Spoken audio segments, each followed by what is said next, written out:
ओबीसींच्या आरक्षणाला कोणताही धक्का लागणार नाही, अतुल सावेंचं आश्वासन। आक्रमक झालेल्या ओबीसी समाजाचे नागपूरमध्ये साखळी उपोषण सुरू असून आज मंत्री अतुल सावे यांनी उपोषणस्थळी दाखल होत आंदोलकांची भेट घेतली। ओबीसींच्या आरक्षणाला कुठेही अडचण येणार नाही असं आश्वासन त्यांनी दिलं। आश्वासन दिलेलं आहे। मला इथे उपस्थित सर्व मान्यवरांवरती विश्वास आहे, कारण आतापर्यंतच्या प्रवासात त्यांनी जेव्हा जेव्हा आम्हाला शब्द दिला तो पाळलेला आहे आणि वेळेच्या आत शासन निर्णय आमच्या हाती मिळालेले आहे। ज्या दोन मागण्या आपल्या आहेत त्या माननीय मुख्यमंत्र्यांसोबत चर्चा करून मंत्रिमंडळामध्ये आणल्या जाईल आणि त्याच्यानंतर त्याच्यावरती शिक्कामोर्तब होईल।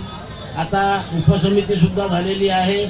त्या उपसमितीचे अध्यक्ष आपल्या नागपूरचे पालकमंत्री सन्माननीय बावनकुळे साहेब आहेत, अतुल सावे साहेब त्याचे सदस्य आहेत। त्यामुळे तिथे सुद्धा त्या ताकदीने उपसमितीमध्ये तो मुद्दा येईल, त्याच्यानंतर मंत्रिमंडळात येईल आणि त्या सुद्धा मागण्या आपल्या पूर्ण होतील याविषयी माझ्या मनामध्ये शंका नाही आहे। आणि म्हणून माननीय मुख्यमंत्र्यांनी पुढाकार घेऊन आज त्यांनी आपलं शिष्टमंडळ या ठिकाणी पाठविलं आणि शिष्टमंडळाने आमच्या 14 पैकी 12 मागण्या पूर्ण केल्या। त्याबद्दल मी त्यांचे मनापासून आभार मानतो। आमचे या व्यतिरिक्त लातूर, वडीगोद्री, कल्याण, ठाणे, गोंदिया, भंडारा या ठिकाणी आंदोलन सुरू आहे। त्या आंदोलकांना सुद्धा आम्ही आता आमचा मेसेज देऊन त्यांना सुद्धा हे आंदोलन आम्ही थांबवायला सांगू आणि यापुढे भविष्यामध्ये सुद्धा जेव्हा जेव्हा ओबीसी वरती कुठल्याही प्रकारची गदा येईल, संकट येईल, तेव्हा एवढ्याच ताकदीने आपण उभे राहू आणि ओबीसी समाजाच्या संविधानिक अधिकाराचं रक्षण करू या सर्व मान्यवरांच्या मदतीने अशी मी या ठिकाणी ग्वाही देतो।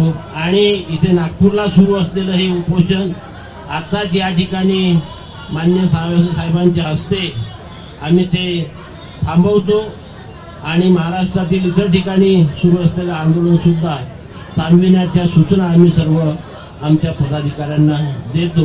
पुनश्च एकदा सर्वांचे आभार, धन्यवाद।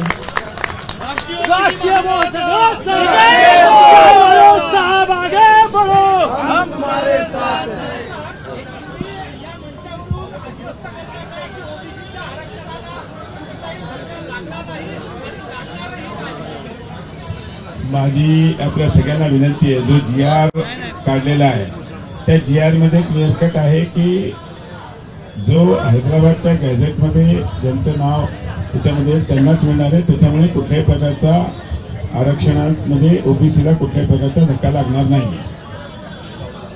मी या ठिकाणी सर्व आमचे नेते, भाजपचे पण आमचे अध्यक्ष मान्य अध्यक्ष साहेब, आमचे ठाकूर साहेब असतील, आमचे प्रणव फुकेजी असतील, महात्मे साहेब आहेत आणि साहेबांचे सगळे सहकारी, या सगळ्यांचं अतिशय आभारी आहे की आपण माननीय मुख्यमंत्री देवेंद्र फडणवीस साहेब, उपमुख्यमंत्री एकनाथ शिंदे साहेब, अजितदादा पवार साहेब यांच्या सगळ्यांच्या जो विनंती त्यांनी केली होती ती विनंती मी घेऊन आलो होतो, ती आपण मान्य केली आणि आपण सगळ्यांनी याच्यामध्ये सहकार्य केलं, त्याबद्दल आपल्या सगळ्यांचे आभार मानतो। आणि प्रणवजींना म्हणतो ते पाणी आपण साहेबांना द्यावं प्यायला।